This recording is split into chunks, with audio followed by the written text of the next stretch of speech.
Đây.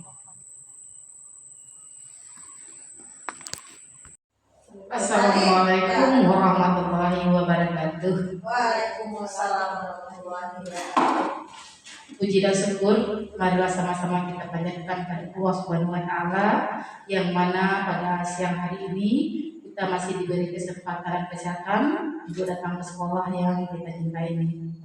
Kemudian salawat dan salam marilah sama-sama kita kirimkan buat arwah kita yang namanya Nabi Muhammad sallallahu alaihi wasallam. Bapak Ibu yang kami hormati, mengawali kegiatan kita pada siang hari ini, marilah sama-sama kita membacakan lafaz Bismillahirrahmanirrahim. Mudah-mudahan kegiatan kita pada siang hari ini berjalan dengan lancar hendaknya. Amin, amin ya rabbal alamin. Kegiatan diseminasi budaya positif calon guru penggerak angkatan 11 dari SDN 23 Tanjung Bali, Kecamatan 10 Koto di Atas, Kabupaten Solo, yang dalam hal ini akan disampaikan oleh Ibu CGP kita, yaitu Ibu Rahmadia Fitri, Sarjana Pendidikan. Kepada Ibu kami silakan.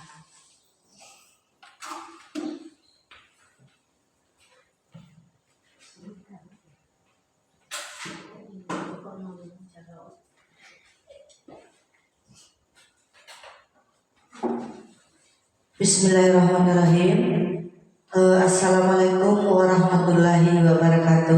Waalaikumsalam warahmatullahi wabarakatuh. Sebelumnya saya ucapkan terima kasih kepada rekan-rekan guru SD 23 Tanjung Bali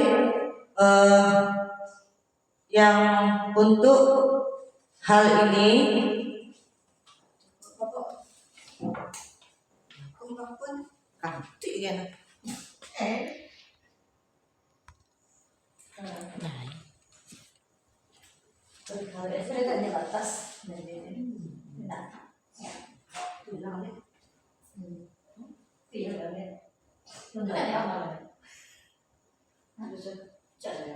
Nah, itu kan kalau ada videonya coba Itu tidak bisa dipotong. lah itu jauh.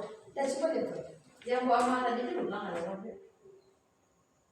yang mereka tadi kalau emang Apa dia kerja? Itu dari mana mulai? Iya, dari Kayaknya mau tanya ke maksudnya.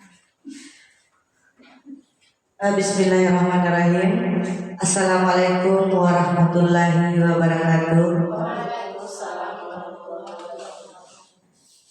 Sebelumnya saya ucapkan banyak terima kasih kepada rekan-rekan saya di SD 23 Tanjung Bali yang sudah mau berpartisipasi dan mau membantu saya sebagai CGP di angkatan 11 ini untuk didiseminasi budaya positif ini merupakan tugas kami di CGP pada modul 1.4.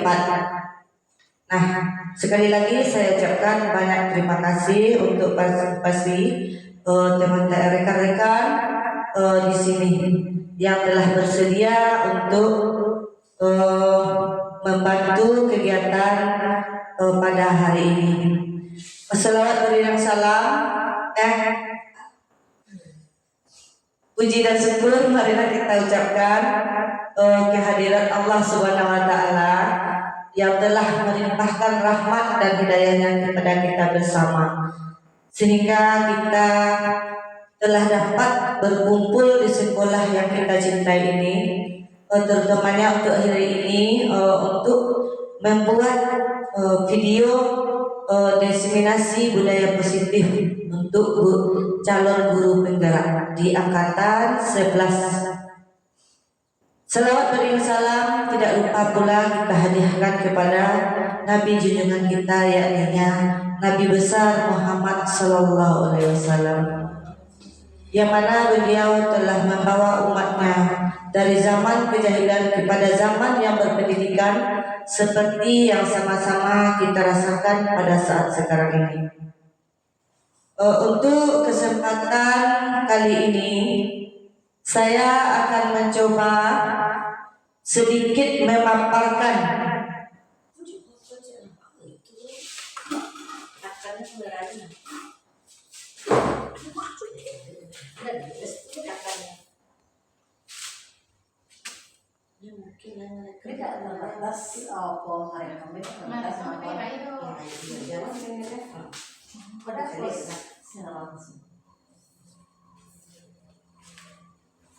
untuk kali ini saya akan mencoba sedikit berbagi atau sedikit memaparkan apa yang saya dapatkan selama beberapa bulan ini dalam kegiatan sebagai CGP di angkatan 11 ini. Kali ini dengan diseminasi budaya positif.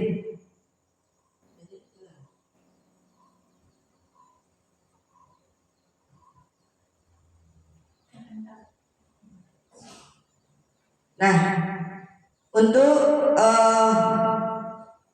sebelumnya kita di sini kita semua sebagai guru, sebagai pendidik, kita wajib tahu dan mengetahui apa itu budaya positif, karena sudah kewajiban kita untuk menerapkan budaya-budaya positif ini untuk peserta didik kita. Dengan budaya positif ini kita akan bisa membentuk peserta didik yang berkarakter, yang bertujuan kita peserta didik yang mempunyai profil seperti di dalam kurikulum Merdeka sekarang, profil pelajar Pancasila. Nah, di sini ada 8 konsep inti budaya positif. Yang pertama ada perubahan paradigma belajar. Yang kedua, disiplin positif. Yang ketiga, nilai-nilai kebajikan. Yang keempat, kebutuhan dasar manusia. Yang kelima, motivasi perilaku manusia. Yang keenam, posisi kontrol guru. Ketujuh, keyakinan kelas. Kedelapan, segitiga restitusi. Nah, ada 8 konsep inti budaya positif yang beberapa bulan ini kami pelajari di dalam program CGP ini.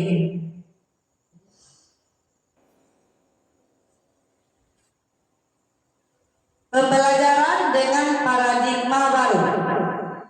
Pembelajaran dengan paradigma baru merupakan pembelajaran yang dirancang berdasarkan prinsip pembelajaran berdiferensiasi, sehingga para peserta didik belajar sesuai kebutuhannya, berdasarkan tahap perkembangan, sesuai psikologi modern untuk mewujudkan profil pelajar Pancasila.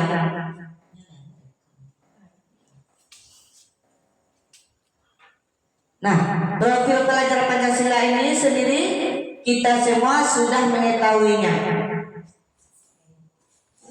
Ya, selanjutnya mengubah paradigma stimulus respon ke pendekatan teori kontrol. Stimulus respon, realitas atau kebutuhan kita itu sama. Kemudian semua orang melihat hal yang sama. Kita mencoba mengubah agar berpandangan sama dengan kita.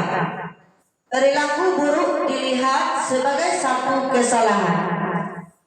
Orang lain bisa mengontrol saya bisa mengontrol orang lain. Pemaksaan ada pada saat bujukan gagal. Model berpikir menang atau kalah. Kemudian di sini ada teori kontrolnya. Realitas atau kebutuhan kita berbeda. Kemudian setiap orang memiliki gambaran berbeda. Kita berusaha memahami pandangan orang lain tentang dunia. Semua perilaku memiliki tujuan. Hanya ada yang bisa mengontrol diri Anda. Anda tidak bisa mengontrol orang lain. Kolaborasi dan konsensus menciptakan pilihan-pilihan baru.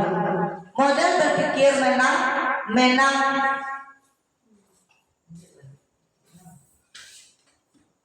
Nah, sekarang kita lihat apa itu yang disiplin positif tadi. Nah, di sini disiplin berasal dari kata disiplina.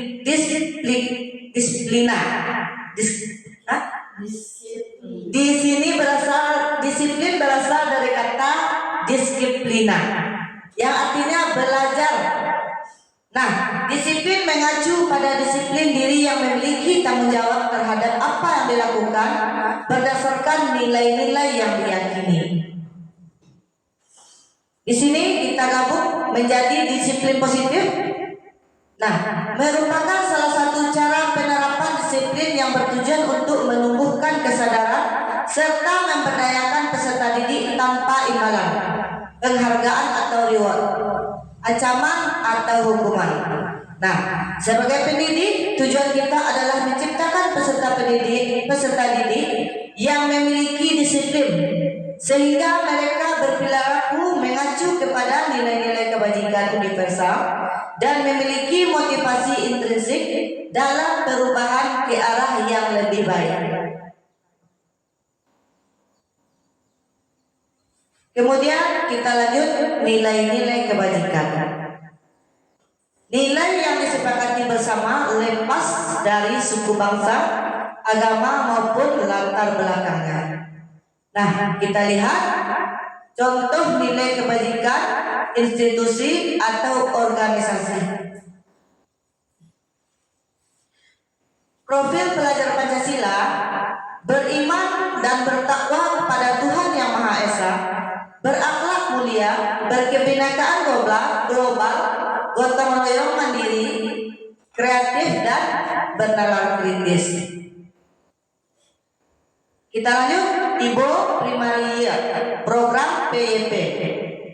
Di sini ada toleransi, rasa hormat, integritas, mandiri, menghargai, antusias, empati, keingintahuan, kreativitas, kerjasama, percaya diri, dan komitmen. Lanjut, keterampilan hidup atau life skill. Dapat dipercaya, lurus hati, pendengar yang aktif, tidak merendahkan orang lain, dan memberikan yang terbaik dari diri.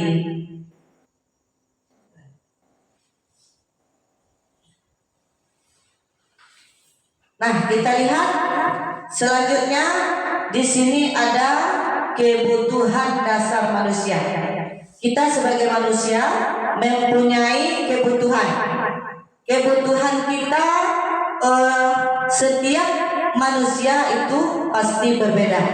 Begitu juga dengan kita dalam proses belajar mengajar di kelas. Itu kebutuhan anak-anak kita, peserta didik kita. Tiap individu itu pasti berbeda kebutuhannya. Nah, disitulah kita menggunakan ini teorinya, bagaimana kebutuhan anak-anak kita supaya dia bisa mengikuti pembelajaran dengan baik sesuai dengan kodratnya. Nah, kebutuhan dasar manusia di sini adalah segala sesuatu yang kita lakukan untuk mendapatkan apa yang kita inginkan. Seluruh tindakan yang kita lakukan memiliki tujuan tertentu, dan semua usaha terbaik yang kita lakukan adalah dalam rangka agar kebutuhan dasar kita terpenuhi. Nah, ternyata ada 5 dasar kebutuhan manusia.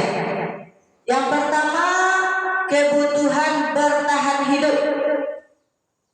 Nah, di dalam kebutuhan bertahan hidup ini, kita sudah sama-sama mengetahui, untuk hidup kita memerlukan makanan, pakaian, tempat tinggal, keamanan, dan ketertiban. Itu kebutuhan yang sangat kita butuhkan untuk menjalankan kehidupan kita sebagai manusia. Kemudian yang kedua,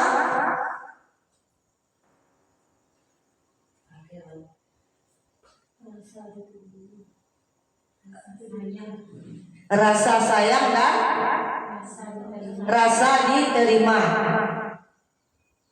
Kemudian rasa diterima diperlukan, rasa diterima, dipedulikan, berbagi, kerjasama, menjadi bagian dalam kelompok. Dimanapun kita berada, kita mempunyai keinginan, rasa ingin diterima, rasa ingin dipedulikan, dengan bekerja sama dimanapun kita berada. Begitu juga dengan kita dalam mengajar di kelas. Siswa kita juga butuh rasa diterima, rasa dipedulikan, rasa berbagi, kerjasama. Kalau siswa kita sudah mendapat beberapa poin ini, disitulah mungkin anak-anak kita belajar dengan nyaman, karena dia sudah merasa dia dihargai, dipedulikan, dan sudah menjadi bagian di kelasnya atau di sekolah. Kemudian kita lanjut, penguasaan. Nah, di dalam penguasaan ini, di sini ada harga diri, keinginan untuk dianggap, memimpin, berprestasi, diakui, dan didengar. Juga ada beberapa poin hampir sama dengan rasa sayang dan rasa diterima tadi. Kemudian yang keempat ada itu kebebasan. Di dalam kebebasan ini ada poinnya mandiri, memiliki pilihan, mencoba hal yang baru, mampu mengendalikan arah dirinya. Lanjutnya, kesenangan. Nah, kesenangan ini sangat penting, baik untuk peserta didik ataupun bagi kita guru.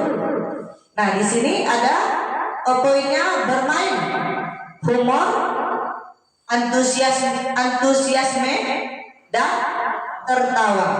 Nah, kemudian selanjutnya ada motivasi perilaku manusia. Perilaku manusia ini ada dua motivasi, ada yang ekstrinsik dan ada yang intrinsik. Nah, motivasi ekstrinsik yang pertama untuk menghindari ketidaknyamanan atau hukuman. Yang kedua untuk mendapatkan imbalan atau penghargaan dari orang lain. Kemudian ada motivasi intrinsik untuk menjadi orang yang mereka inginkan dan menghargai diri sendiri dengan nilai-nilai yang mereka percaya.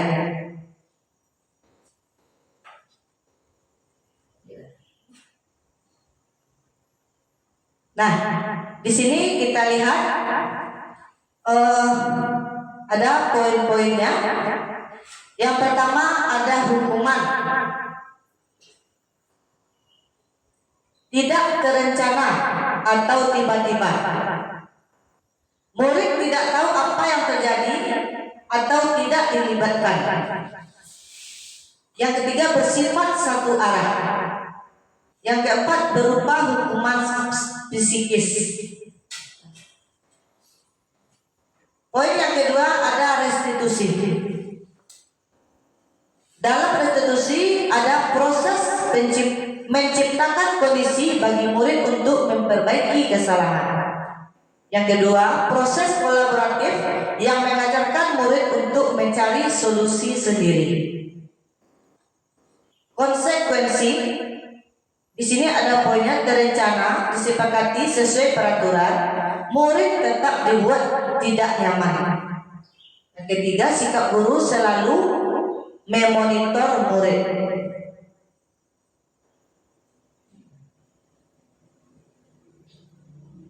Nah, yang selanjutnya 5 posisi kontrol oleh guru.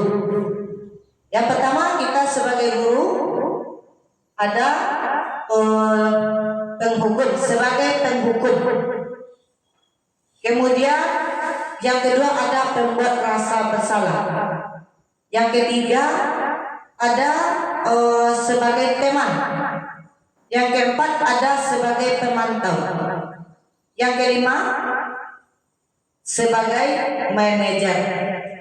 Nah, di sini yang kurang tepat kita gunakan untuk mendidik anak-anak kita, ada yang penghukum.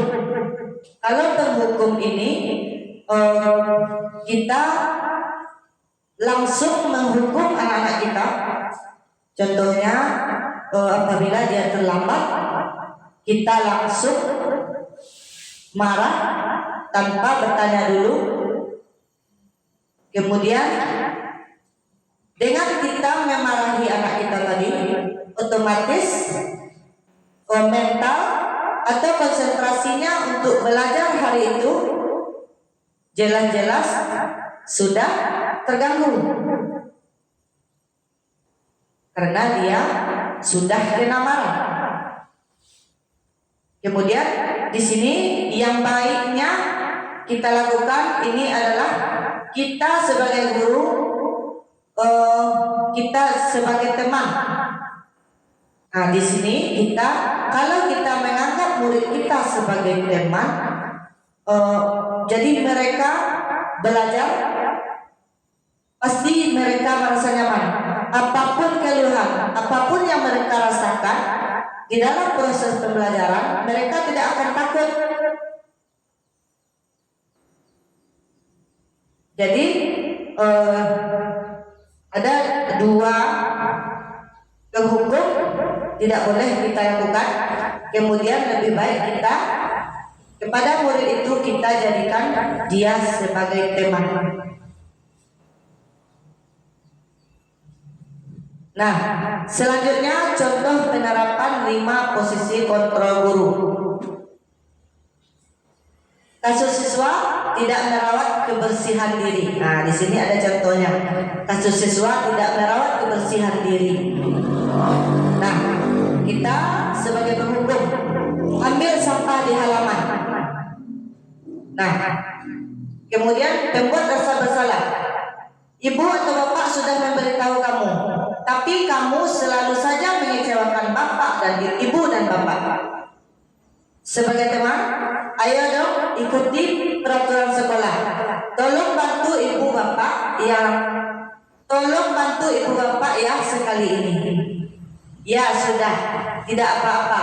Lain kali jangan sampai berbuat seperti ini lagi ya.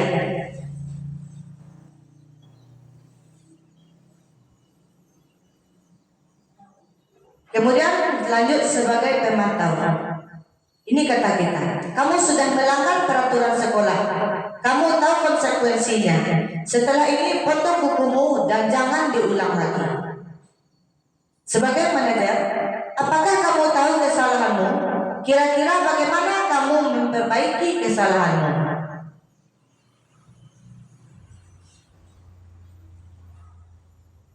Posisi kontrol, apakah aku? Saya kecewa sekali dengan kamu. Kamu tidak pernah benar melakukannya. Apa rencanamu untuk menyelesaikan masalah ini? Ayolah, lakukan demi bapak ibu ya. Kamu tidak pernah mendapat nilai jika tidak mengerjakan tugas. Nah, kita masuk kepada keyakinan kelas. Mengapa keyakinan kelas? Mengapa bukan peraturan kelas? Di sini keyakinan kelas dan peraturan kelas itu jelas berbeda. Yang keyakinan kelas itu yang membuat kita bersama murid melalui kesepakatan kita di kelas. Kita diskusikan dulu, kemudian kita buat bersama-sama dengan murid. Kalau peraturan kelas itu, kalau yang namanya peraturan pasti turunnya dari atas. Peraturan kelas itu yang membuat guru tanpa pengetahuan murid. Nah, makanya lebih baik kita memakai keyakinan kelas daripada peraturan kelas.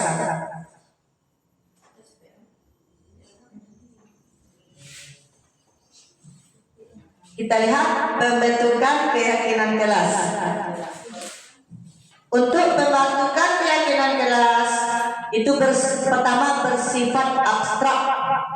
Yang kedua berupa pernyataan universal. Yang ketiga dibuat dalam pernyataan positif. 4 sedikit saja agar mudah diingat. Jadi keyakinan kelas ini tidak perlu banyak-banyak. Yang kelima sesuai dengan kondisi kelas dan sekolah sehingga mudah diterapkan. Yang keenam, semua warga kelas dilibatkan saat membuat keyakinan kelas. Nah, ini ada beberapa contoh keyakinan kelas. Bapak Ibu bisa melihat itu di tanpa ada kesepakatan kelas, keyakinan kelas, tapi kita membuat keyakinan kelas berdasarkan keadaan kita, berdasarkan keadaan murid, keadaan sekolah, dan lain-lain.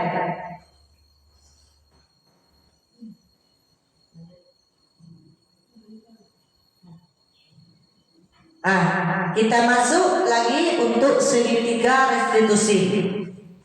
Segitiga restitusi adalah suatu proses dialog yang dijalankan oleh guru agar dapat menghasilkan murid yang mandiri dan bertanggung jawab. Nah, tahapan segitiga restitusi ini ada 3.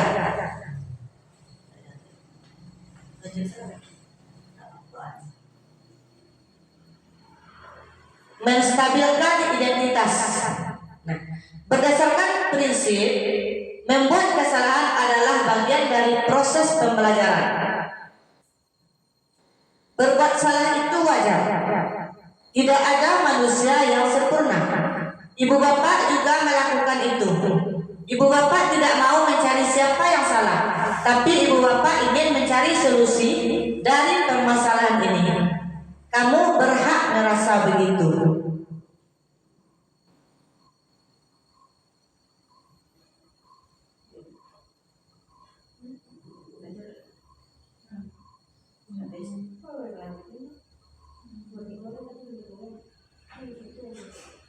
Kemudian menanyakan keyakinan. Berdasarkan prinsip teori kontrol bahwa pada dasarnya kita termotivasi secara intrinsik. Nah, ini contoh kata-katanya. Apa keyakinan kelas kita? Nilai-nilai apa yang telah disepakati bersama? Seperti apa gambaran sebuah kelas yang ideal menurut kamu? Kamu ingin menjadi orang yang seperti apa? Itu yang kita tanyakan pada siswa kita untuk membuat keyakinan kelas ini. Nah, di sini kemarin saya sudah mencoba menerapkan segitiga restitusi dengan memanggil salah satu siswa kita yang melakukan kesalahan. Di sini dia mempunyai tanggapan dan meminta maaf atas kesalahannya yang telah dia perbuat.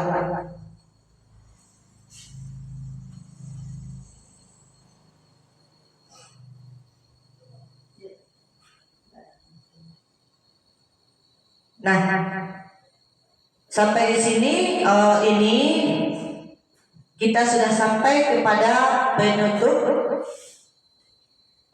Dalam penerapan program disiplin positif, hendaknya guru memiliki standar kepribadian profesional dan sosial yang baik, di mana guru mampu merefleksikan dirinya dalam posisi kontrol saat ini.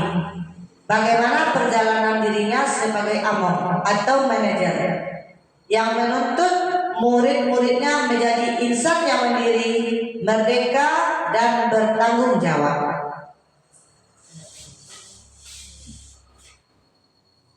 Ya, mungkin paparan materi diseminasi positif yang saya paparkan sampai di sini, Bapak Ibu.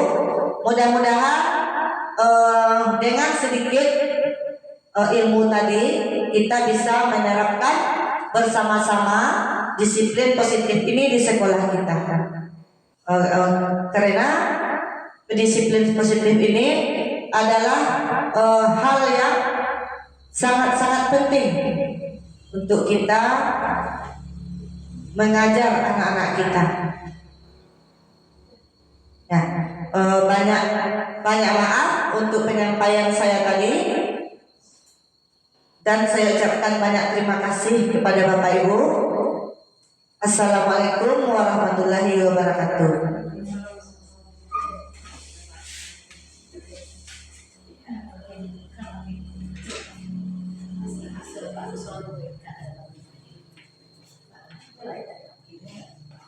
Alhamdulillahirrahmanirrahim. Terima kasih kepada Ibu CGP kita, Ibu Rahmadia Fitri, yang telah menyampaikan materi tentang budaya positif. Mudah-mudahan dapat kita terapkan di sekolah kita ini, dan bagi Ibu yang menyampaikan dapat menjadi amal di masa yang akan datang. Saya sebagai pembawa acara memohon kepada Bapak Ibu untuk selalu menerapkannya untuk masa yang akan datang. Terima kasih atas perhatiannya. Salah dan janggal mohon maaf. Billahi taufiq wal hidayah. Assalamualaikum warahmatullahi wabarakatuh.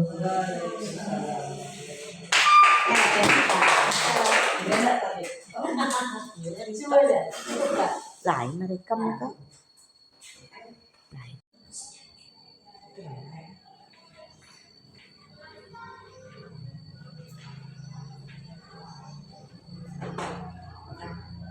Selamat pagi anak-anak semua. Bagaimana kabar kalian hari ini?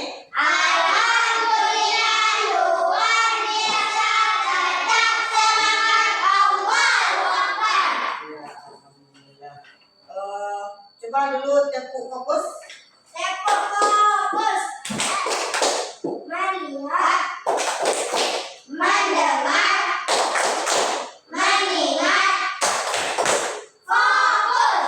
Nah, untuk hari ini sebelum kita masuk ke materi pembelajaran kita, itu hari ini kita belajar matematik.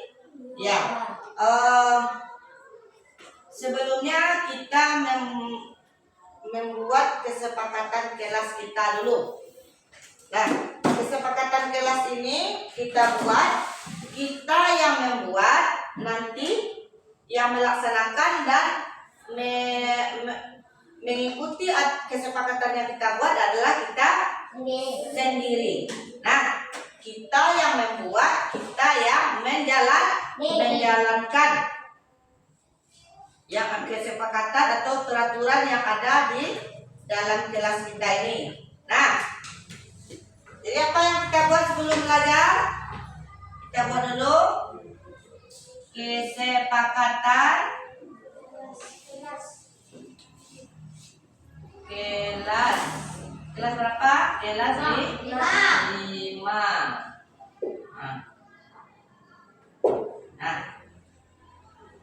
Nah, sekarang anak ibu, kesepakatan kelas ini kita keluarkan pendapat kita. Kalian keluarkan pendapat kalian, apa saja yang mau kita buat untuk kesepakatan kelas kita. Apa pendapat kalian? Nah, apa pendapat kalian? Kita harus ini, kita harus ini. Nah, nanti kita sepakati. Nah, sekarang ini Bu kasih stick note. Kalian membuat pendapat kalian. Apa pendapat kalian untuk kesepakatan kelas kita?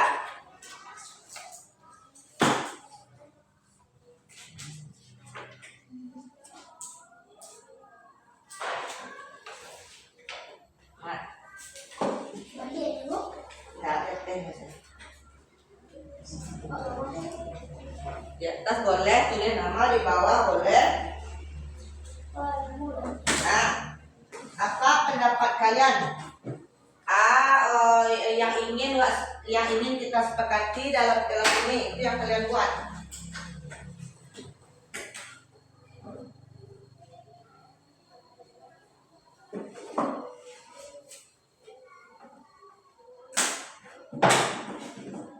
Gunanya ini untuk melancarkan atau menjaga aktivitas kita dalam proses belajar dan mengajar setiap hari di sekolah. Ada yang nggak siap? Dan sudah siap? Tempel di sini. Tempel. Nanti udah siap? Sudah siap? Tempel. Nah, tempel.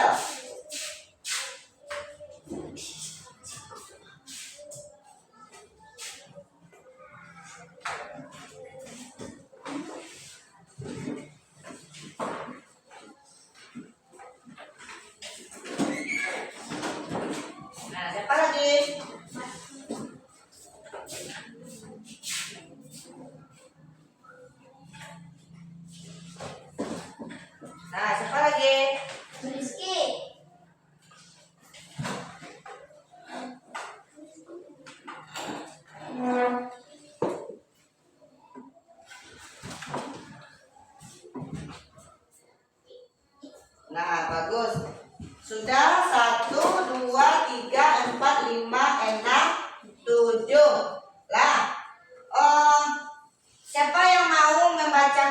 depan. Nah, Fauzan. Tolong bacakan yang nomor 1, Fauzan. Ya, menurut pendapat kalian yang nomor 1. Saling menghargai dan menghormati. Saling menghargai dan menghormati. Nah, dulu. Saling menghargai dan saling saling menghargai dan saling menghormati. Coba yang kedua. Siapa lagi yang mau membacakan ke depan? Kilo. Kerja sama dan saling membantu. Kerja sama dan saling membantu. Bagus. Kerja sama dan saling membantu. Nah, yang ketiga.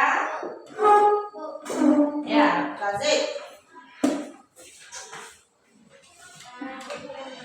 Rajin membaca. Bagus. Rajin membaca.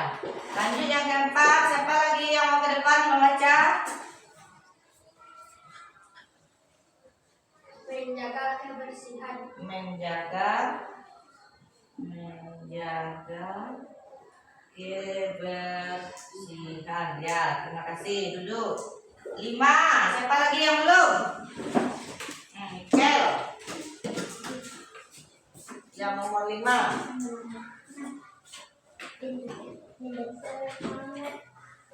Semangat belajar. Bagus.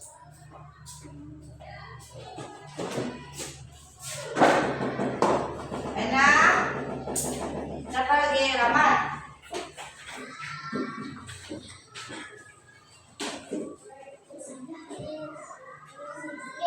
Disiplin. Satu lagi, siapa yang belum? 7. Rizki. Rizki. Semua siswa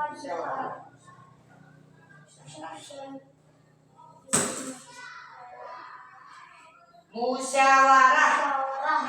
Duduk.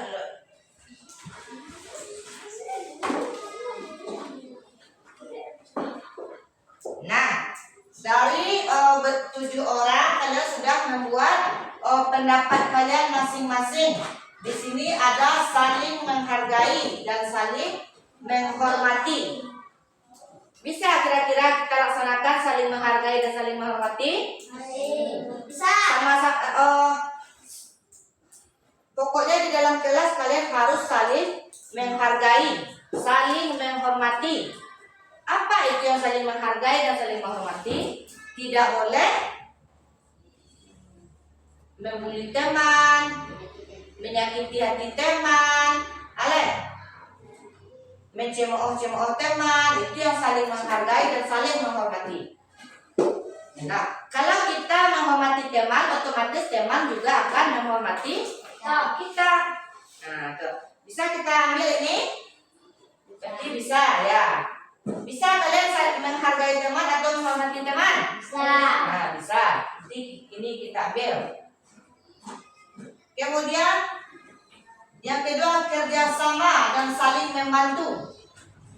Kerjasama. Tahu kalian yang kerjasama? Kerjasama apapun pekerjaan yang berat kalau dikerjakan bersama akan menjadi ringan. Contohnya apa kerjasama? Membersihkan kelas, menjaga kebersihan kelas, melaksanakan tugas yang ibu kasih. Kalau berat itu akan menjadi ringan. Bisa kita laksanakan ini. Kerjasama dan saling membantu. Yang ketiga, rajin. Ini rajin membaca.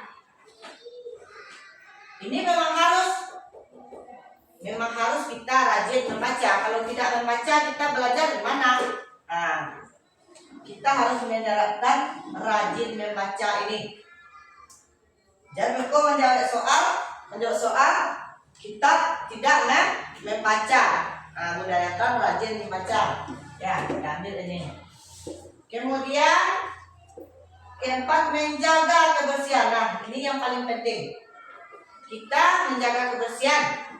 Kalau tampak sarot, tampak sampah, kita harus langsung mengambil, langsung menyapu tanpa disuruh-suruh lagi. Kalau kita sudah membuat kesepakatan ini, kita harus melaksanakan sendiri tanpa disuruh lagi. Nah, kalau kotor kelas langsung kita bersihkan. Nah, bagus. Kemudian semangat belajar. Nah, ini juga penting. Bagus. Semangat buat belajar. Nah, kita harus mempunyai semangat belajar. Bagus. Ini bagus pendapatnya. Kalau anak-anak ibu semangat, ibu juga akan semangat. Kalau anak-anak ibu loyo, ibu yang mengajar juga akan loyo, hilang semangat. Kemudian disiplin. Nah, disiplin ini banyak. Disiplin berpakaian. Apa disiplin berpakaian? Lengkap pakaian apa? Rapi. Kalau seperti ini tidak disiplin pakaian, lalu istirahat, tapi sepatu sudah dilepas. Untuk besok-besok kalau belum istirahat, sepatu jangan dilepas dulu. Dan disiplin berbicara, disiplin untuk datang ke sekolah. Dia bisa menjalankan disiplin kok, melaksanakan. Bisa. Nah, ya. Kemudian musyawarah. Yang musyawarah ini, pernah nggak kalian melaksanakan musyawarah? Yang musyawarah itu berbincang bersama-sama memecahkan masalah. Yang musyawarah contohnya Piko Iki sakit. Nah, itu siapa ketua kelas apa sini?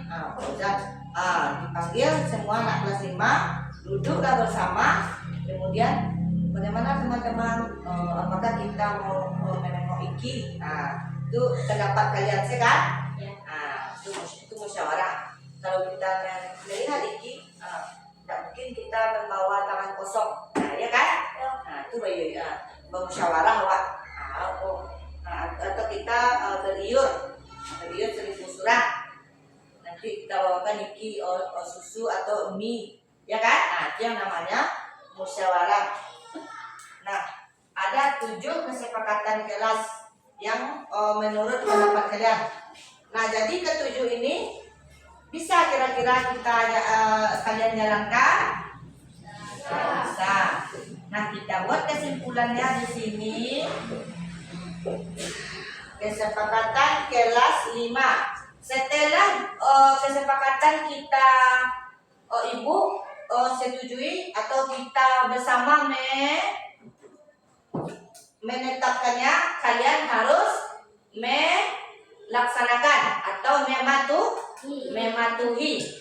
Nah, yang ini yang pertama kita buat selalu menjaga kebersihan. Itu yang kita utamakan dulu ya.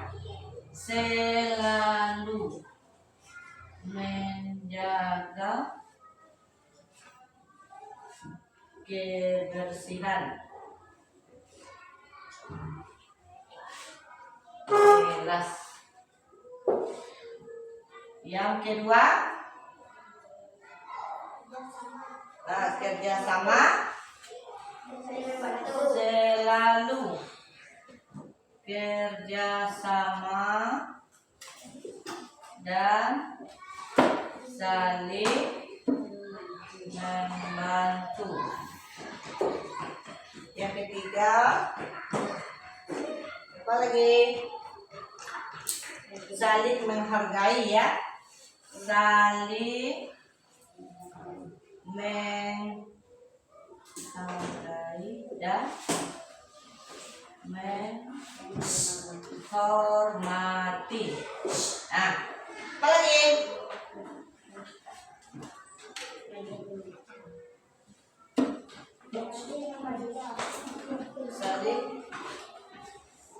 rajin Membaca. menerapkan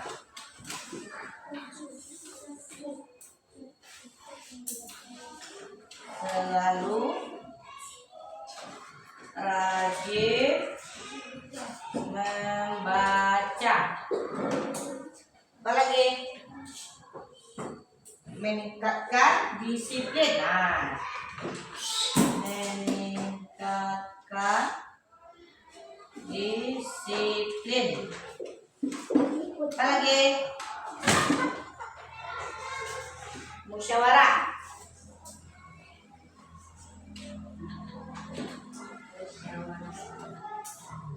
Mengambil keputusan dengan musyawarah.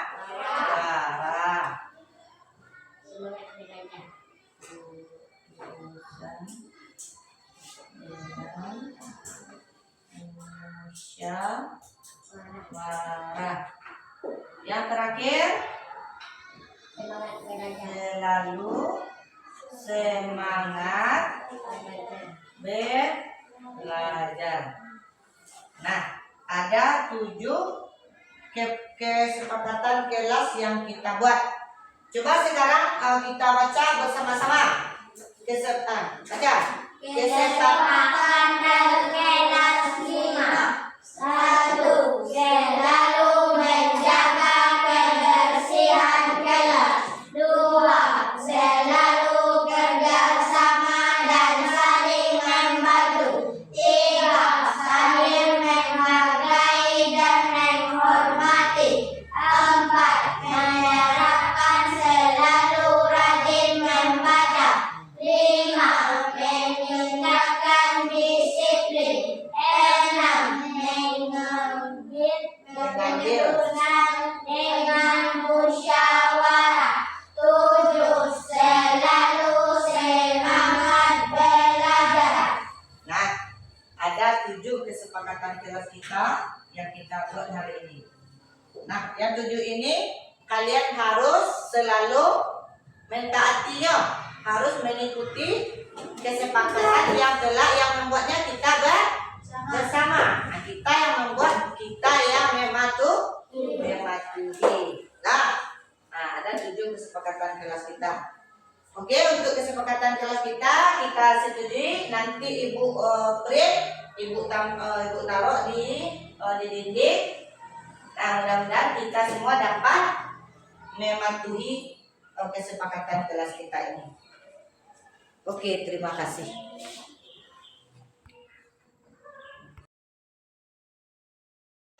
Fauzan, tadi ibu mendengar laporan dari ketua kelas. Fauzan bertengkar sama Rizky, betul apa tidak?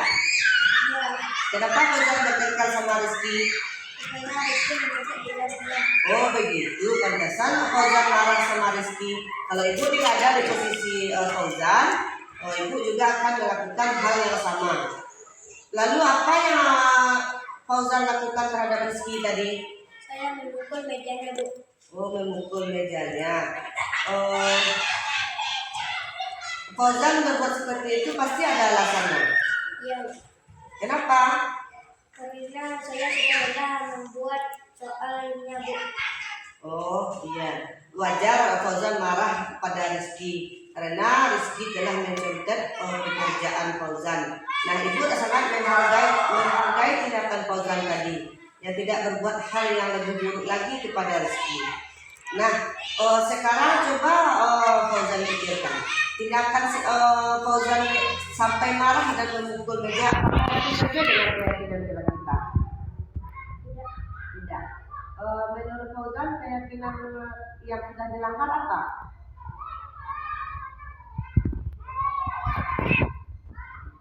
Saling menghormati, Bu. Saling menghormati. Nah, kemudian menurut Fauzan saling menghormati antar sesama teman itu penting apa tidak? Iya. Iya, penting. Nah, kalau penting menurut Fauzan, nah keyakinan apa yang harus Fauzan lakukan saat Fauzan marah? Sabar dan Saling menghormati. iya, nah kemudian apakah Fauzan mau memperbaiki kesalahan Fauzan tadi? Oke. Ya, sekarang Fauzan boleh balik ke meja. Fauzan, tadi Ibu mendengar Fauzan marah sama Rizky. Iya, Bu. Kenapa Fauzan marah sama Rizky? Karena Rizky mencontek tugas saya. Oh begitu. Kalau Ibu berada di posisi Fauzan, mungkin Ibu juga akan melakukan hal yang sama. Terus bagaimana perlakuan Fauzan sama Rizky tadi? Marah apa tidak? Terus? Memukul apa? Memukul mejanya si Rizky. Ya Ibu tidak marah sama Fauzan karena mungkin yang Fauzan lakukan itu tidak semuanya salah, karena Fauzan telah susah payah membuat tugas tadi dan Rizky hanya tinggal menyontek. Kalau menurut Fauzan itu salah, seharusnya apa yang harus Fauzan lakukan?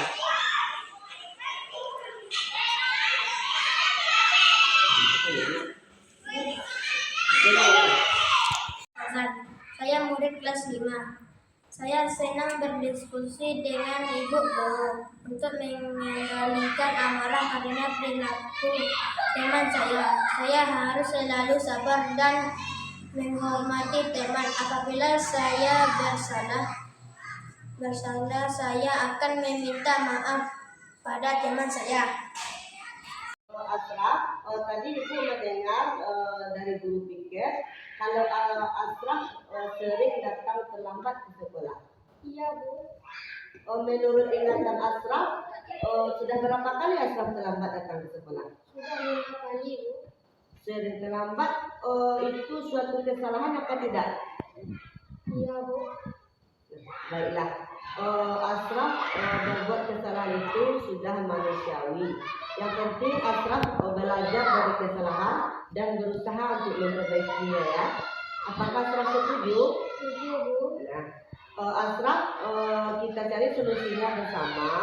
Asraf datang terlambat ke sekolah itu pasti ada alasannya. Kenapa Asraf sering datang terlambat ke sekolah? Saya berkadang, Bu. Saya main apel sampai larut malam. Oh begitu. Asraf tahu keyakinan kelas yang sudah kita sepakati? Tahu, Bu. Nah, kalau datang terlambat ke sekolah, apakah itu tidak melanggar keyakinan kelas kita? Iya, Bu. Menurut Asraf, keyakinan kelas apa yang sudah Asraf langgar? Disiplin. Disiplin. Nah, menurut Asraf, apakah disiplin itu penting apa tidak? Penting, Bu, agar tidak terlambat datang ke sekolah. Iya betul. Menghargai waktu itu sama dengan kita menghargai orang lain. Nah, supaya pekerjaan kita tidak menumpuk, ada untuk melatih rasa kepedulian kita. Ya, Bu, saya menyesal karena datang terlambat. Saya minta maaf, Bu. Iya, sikap yang sangat baik yang Asraf lakukan, meminta maaf. Nah, menurut Asraf apa yang Asraf lakukan supaya Asraf tidak datang terlambat